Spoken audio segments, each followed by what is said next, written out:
Hola y bienvenidos. Hoy vamos a hacer un viaje para entender cómo se construyó el Estado colombiano que conocemos. Y ojo, porque no fue para nada un camino de rosas. Fue más bien un laberinto lleno de pruebas, de errores y de decisiones clave que acabaron por darle forma al país. Pues esa es la gran pregunta, ¿no? ¿Cómo se ha llegado hasta aquí?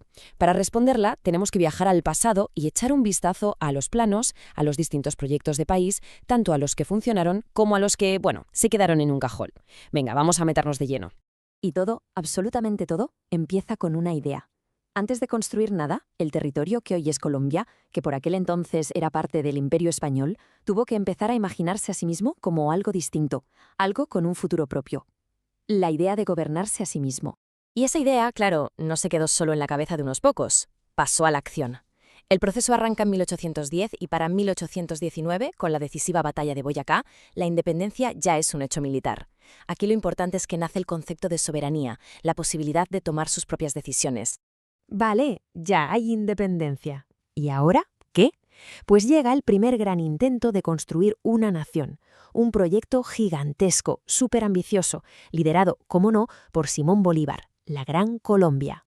Pensemos un momento en la escala de este proyecto. Era algo enorme. No se trataba solo de la antigua Nueva Granada. La idea era juntar en un solo estado los territorios que hoy son Colombia, Venezuela y Ecuador. Un auténtico sueño de unidad continental. Pero, como muchos grandes sueños, este duró poco. ¿Por qué fracasó? Pues por razones que se van a convertir en una especie de constante en la historia del país. Unas tensiones brutales entre las regiones y lo increíblemente difícil que era gobernar un territorio tan grande y tan diverso. En apenas una década el proyecto se vino abajo.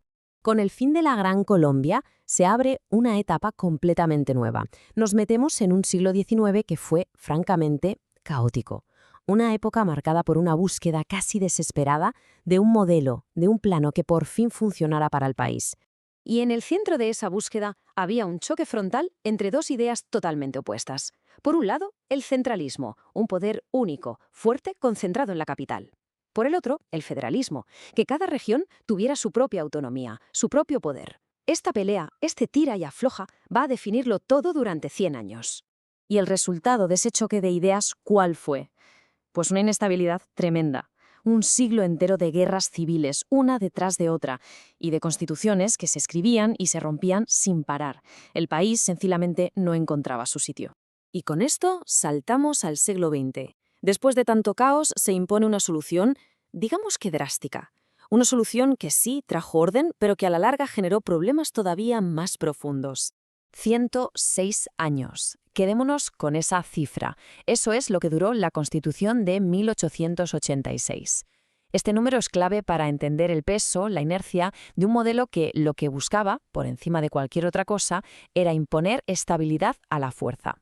Y los pilares de ese modelo eran clarísimos. Un Estado súper centralista para acabar con las peleas entre regiones, un presidente con un poder casi absoluto y la Iglesia como un pilar moral fortísimo.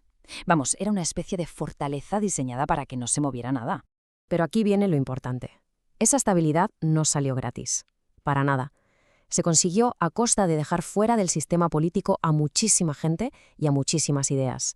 Y claro, esa exclusión se convirtió, con el tiempo, en el perfecto caldo de cultivo para nuevas y peores formas de violencia. Las grietas en el edificio empezaron a ser demasiado evidentes.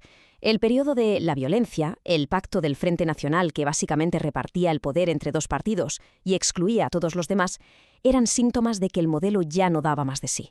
La presión para un cambio de verdad era ya insoportable. Y así, de toda esa presión acumulada durante décadas, llegamos al momento clave de esta historia, a la gran respuesta a todo ese siglo de crisis, la creación de la Constitución de 1991. Es fundamental que entendamos esto. Lo del 91 no fue un simple retoque, fue un antes y un después, una refundación en toda regla. Se trataba de tirar abajo los viejos cimientos y diseñar desde cero un Estado que pudiera responder a todo lo que el modelo de 1886 había ignorado durante tanto tiempo. Y estos son los nuevos pilares, los de la Colombia actual. Se pasa a un Estado social de derecho, que ya no solo manda, sino que protege. Se reconocen muchísimos más derechos fundamentales, se crean herramientas para que la gente participe en política y, algo importantísimo, por fin se reconoce la enorme diversidad cultural del país. Si lo vemos así, en una línea de tiempo, todo encaja. Son tres grandes momentos, tres modelos distintos.